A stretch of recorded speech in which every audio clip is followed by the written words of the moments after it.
उनको अपने ऑफिस में बुलाता है पानी के बहाने। सरकारी स्कूल का क्लर्क बच्चियों के साथ ज्यादती करता है। कहते हैं ये भी खा लो, चार जब देते हैं तो मेरा सर चकराने लगता है काफ़ी।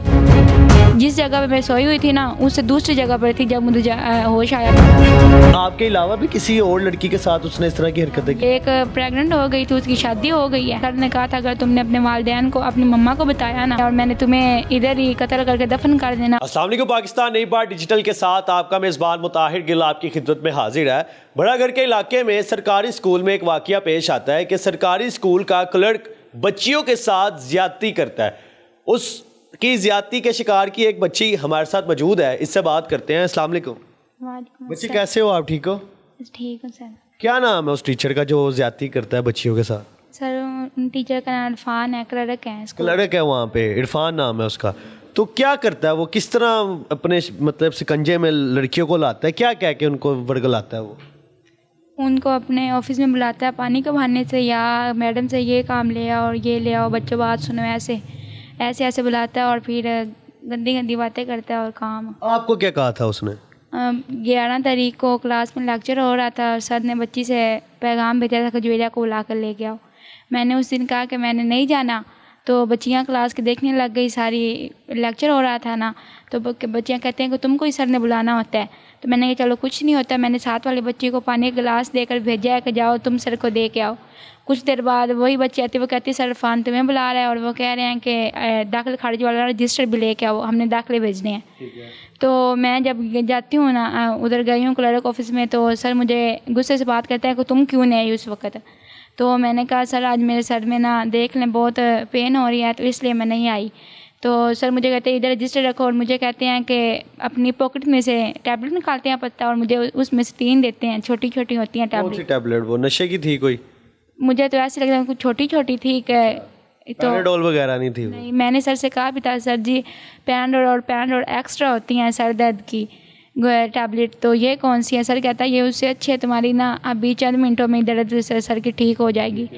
वो तो उस पानी के साथ में ले लेती हूँ, और फिर एक और देते हैं, कहते हैं ये भी खा लो। चार जब देते हैं तो मेरा सर चकराने लगता है काफ़ी ज़्यादा ही एकदम से। तो सर मेरे हाथ के ऊपर हाथ रखते हैं और मुझे कहते हैं जेड़े आज किस तो दो, ऊपर तरसते हैं, और सर की आंखें इतनी लाल हो जाती हैं और मुझे डर लगने लग जाता है। इतनी सर में दर्द हो रही थी और ऊपर से इतने चक्कर आ रहे थे, और सर जल्दी से दरवाज़ा बंद करने की कोशिश करते हैं। तो मैं जब बाहर जल्दी से निकलती हूँ ना, सर को थोड़ा सा पीछे धकेल के, तो कोई भी नहीं बाहर होता। 1-2 बच्चियाँ गुजरी थी तो मुझे वो भी डुप्लीकेट नजर आ रही, डबल नशा हो गया था आपको उस गोलियों से? मुझे नहीं पता था। तो मैं जैसे ही लैब में गई हूँ ना, टीचर सामने बैठी थी, कंप्यूटर चला रही थी, तो मैं टीचर से ज़्यादा लेकर मैं अंदर गई हूँ। टीचर भी 2 नज़र आ रहे थे।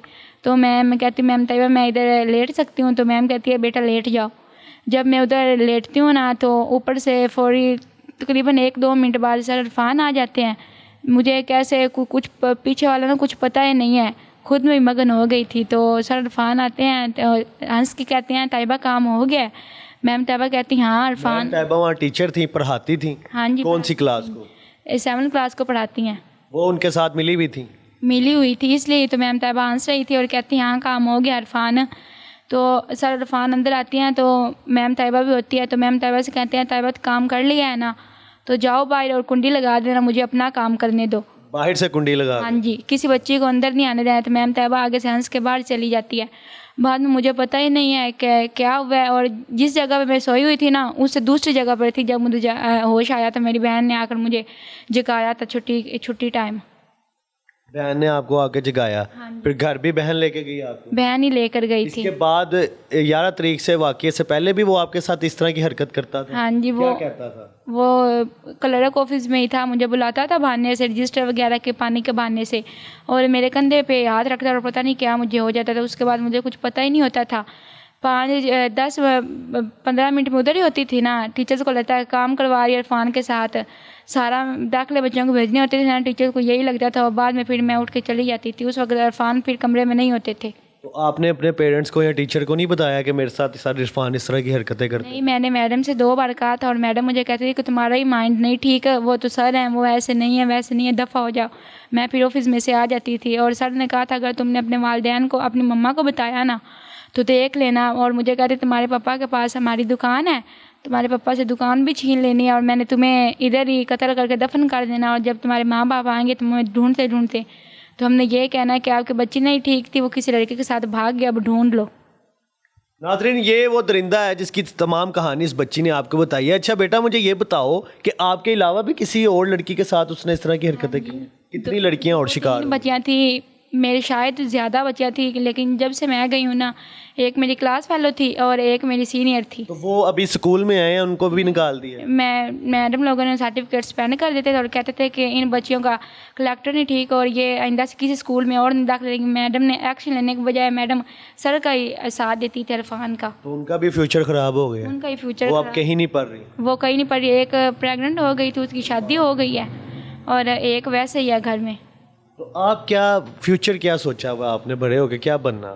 मैं कहती थी मैंने पुलिस इंस्पेक्टर बनना है, लेकिन जब हम पुलिस के पास गए हैं ना, तो मुझे ऐसा लगा कि ये यहाँ की पुलिस भी नहीं ठीक, वो भी रिश्वत पे ही चलती है। जब मैं इतना रो रही थी ना पुलिस के अंकल के पास, वो भी कोई एक्शन नहीं ले रहे थे। जब मैंने उनसे गुस्से में ये कहा था सर आपकी भी कोई बेटी होगी, उस वक्त शायद उन लोगों ने एक्शन लेना शुरू किया है। तो आप क्या चाहती हो, सर इरफान के साथ क्या होना चाहिए? उनको फांसी दी जाए, मुझे इंसाफ बस चाहिए, क्या भी उनके साथ हो।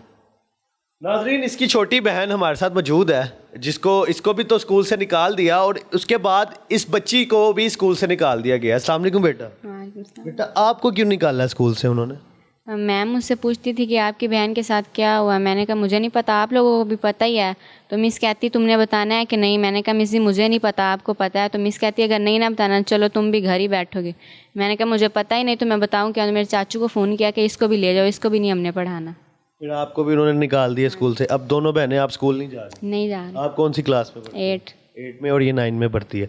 नाज़रीन, ये तमाम कहानी है जो आपके सामने पेश की है कि इस बच्ची का जज्बा और जुनून देखकर आपको नहीं लगता होगा कि ये बच्ची पढ़ने वाली नहीं है। ये बच्ची 3 क्लास से पोजीशन होल्डर है और अपने क्लास की हर साल मॉनिटर रही है। उसके बावजूद इसका जो फ्यूचर है कि इसने पुलिस ऑफिसर बनना है और इसने पुलिस के हालात देखते हुए भी अब अपना फैसला तब्दील कर लेगी कि पुलिस साथ नहीं देती। तो इस वीडियो को ज़्यादा से ज़्यादा शेयर करें, आग की तरह फैला दें ताकि इस दरिंदे को सख्त से सख्त सज़ा मिले और आज के बाद कोई और नया दरिंदा पैदा ना हो।